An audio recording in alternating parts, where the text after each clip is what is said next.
independente. Direto ao ponto.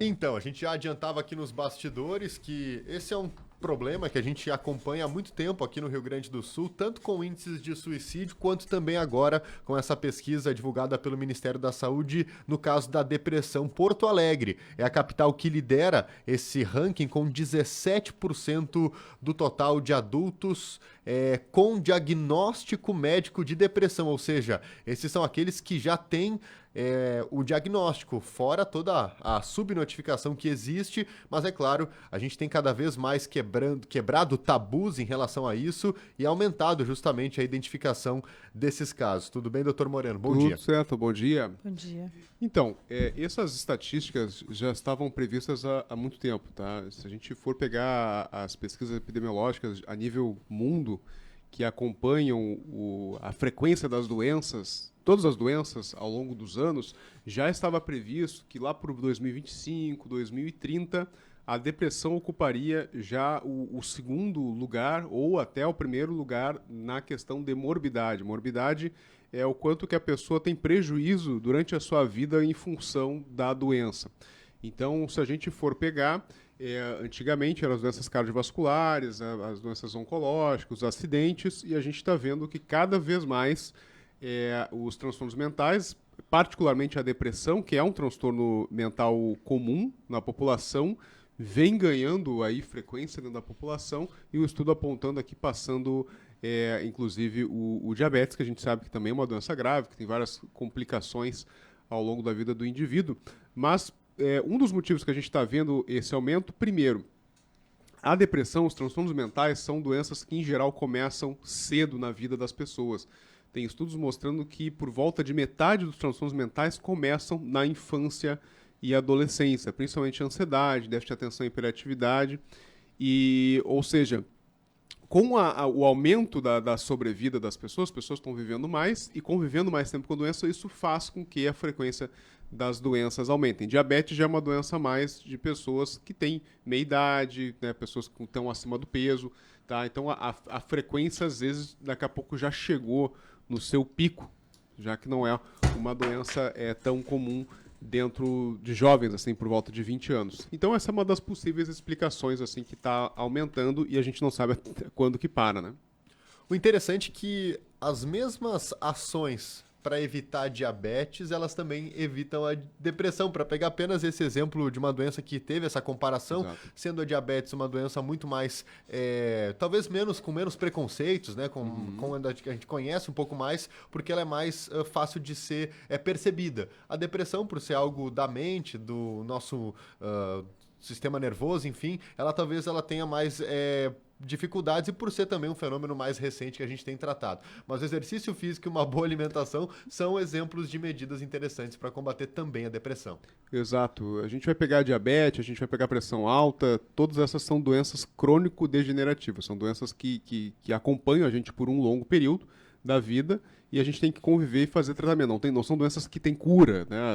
A gente muito comumente na prática de consultório, as pessoas perguntam, eu vou me curar disso? Eu vou ficar 100%?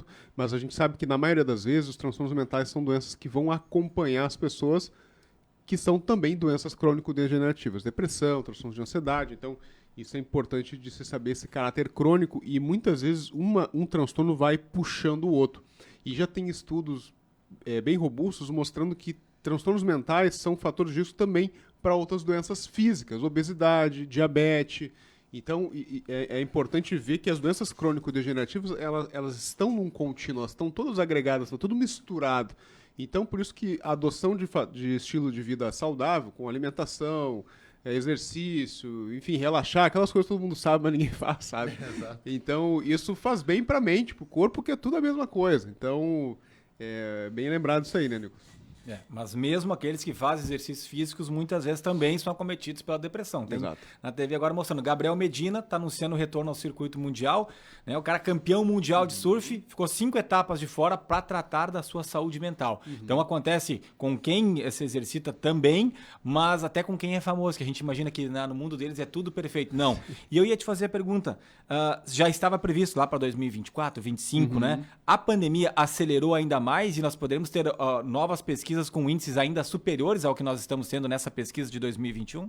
Então, recentemente eu fiz uma revisão sobre o impacto da pandemia na saúde mental e a gente não encontrou estudos ainda robustos mostrando que a pandemia aumentou os transtornos mentais na população geral. Tá? A pandemia ela aumentou a taxa de transtornos mentais principalmente em quem teve o Covid, tá? E também em quem teve alguma consequência muito próxima, por exemplo, falecimento de algum familiar ou pessoa que trabalhou com saúde. Então, os profissionais de saúde adoeceram muito durante a pandemia.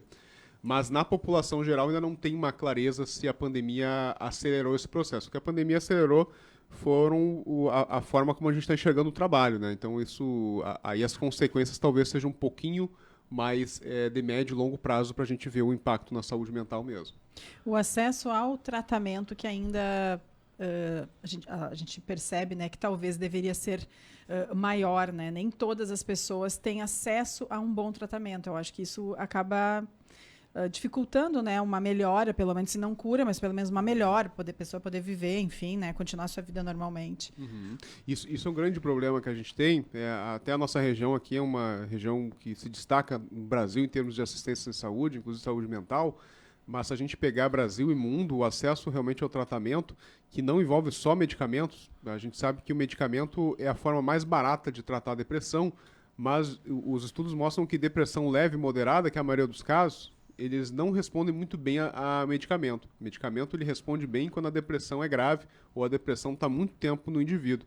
Então, depressão leve e moderada, que ocupa aí mais ou menos 2/3 dos casos, em geral é psicoterapia, resolução de problemas, porque muitas vezes está associado com problemas psicossociais, é um relacionamento que não está legal, desemprego, né, a questão do colégio, e isso tem que ser resolvido. Não adianta a pessoa apenas tomar o medicamento e manter o seu problema ativo sem resolver. Então, isso é importante saber.